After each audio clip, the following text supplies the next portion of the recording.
बिस्मिल्लाहिर्रहमानिर्रहीम। बेटा, आज के इस लेक्चर में हम डिस्कस करेंगे लॉ ऑफ यूनिवर्सल ग्रेविटेशन के बारे में, जिसको Newton law of universal gravitation भी कहा जाता है। न्यूटन इसकी स्टेटमेंट कुछ यूँ है कि कायनात में, न्यूटन कहता है कायनात में two bodies in the universe, two body attract each other with a force which is directly proportion to the product of their masses and inversely proportion to the square of distance between them.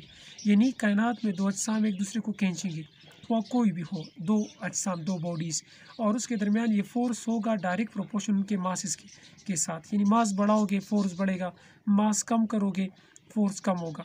यानी छोटी छोटी चीज़ों के दरमियान force कम होगा, और बड़ी बड़ी चीज़ों जिस तरह प्लैनेट से अर्थ है वगैरह, इनके दरमियान फिर ये कुव्वत बहुत ज़्यादा होगा।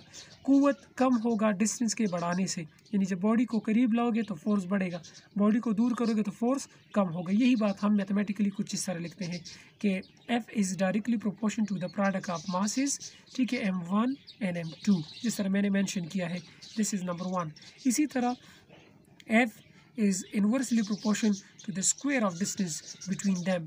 यानी इनके दरमियान जो इस तरफ से फासला, इस तरफ से फासला, जो स्क्वायर हम लेते हैं, इसका इन्वर्स होगा फोर्स, ठीक है। यानी इसको बढ़ाओगे डिस्टेंस को तो फोर्स कम होगा, और डिस्टेंस कम करोगे तो फोर्स बढ़ेगा। कंबाइनिंग दिस टू एक्सप्रेशन, इनको हम क्या करते हैं, कंबाइन करते हैं, तो आपके पास क्या आएगा, F is directly proportion to the product of mass and inversely proportion to the square of distance between them। Proportionality sign को हटाएंगे, जैसा कि हम डिस्कस कर चुके हैं कई बार। क्या लगाएंगे, इक्वलिटी साइन और कांस्टेंट लगाएंगे to get the general formula for finding the force of attraction between this two bodies, ठीक है। यहाँ पे कांस्टेंट की जगह कैपिटल G आएगा, जिसको कहते हैं ग्रेविटेशनल कांस्टेंट, ठीक है, या law of universal gravitation constant जिसको कहते हैं। अब G की वैल्यू जो आपके पास है, G is equal to 6.67 into 10⁻⁻11 newton metre square पर kg स्क्वायर। अब सवाल ये पैदा होता है कि जब कायनात में दो अजसाम एक दूसरे को खींचती है तो मैसिव बिल्डिंग की तरफ हम क्यों नहीं चिपकते जाते, स्टिक क्यों नहीं करते उसके साथ।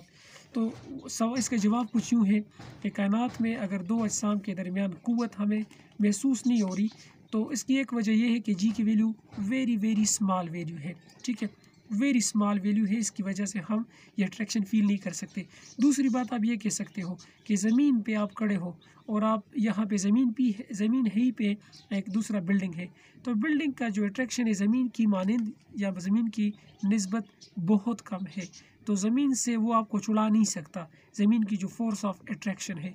दूसरा इसमें एक सवाल पैदा होता है, ज़्यादातर पूछा जाता है कि ग्रेविटी और ग्रेविटेशन में क्या फ़र्क है। याद रखें, ग्रेविटी एक बॉडी का अट्रैक्शन हम लेते हैं, ग्रेविटेशन दो बॉडी का लेते हैं, इसीलिए इसको कहते हैं लॉ ऑफ यूनिवर्सल ग्रेविटेशन, क्योंकि ये दो बॉडीज़ के मुतालिक हम लेते हैं। और ग्रेविटी किसे कहते हैं, एक बॉडी की। आपको अर्थ खींचे, ठीक है, ज़मीन आपको ऊपर की तरफ से खींचे या किसी चीज़ को खींचे, इसको कहते हैं ग्रेविटी ऑफ द अर्थ। लेकिन ज़मीन, अर्थ और मून का अगर हम रिलेशन देखें तो दिस इज़ कॉल्ड ग्रेविटेशन। उम्मीद है बेटा आपको समझ आ चुकी होगी। Thank you so much for watching the video. Thanks a lot.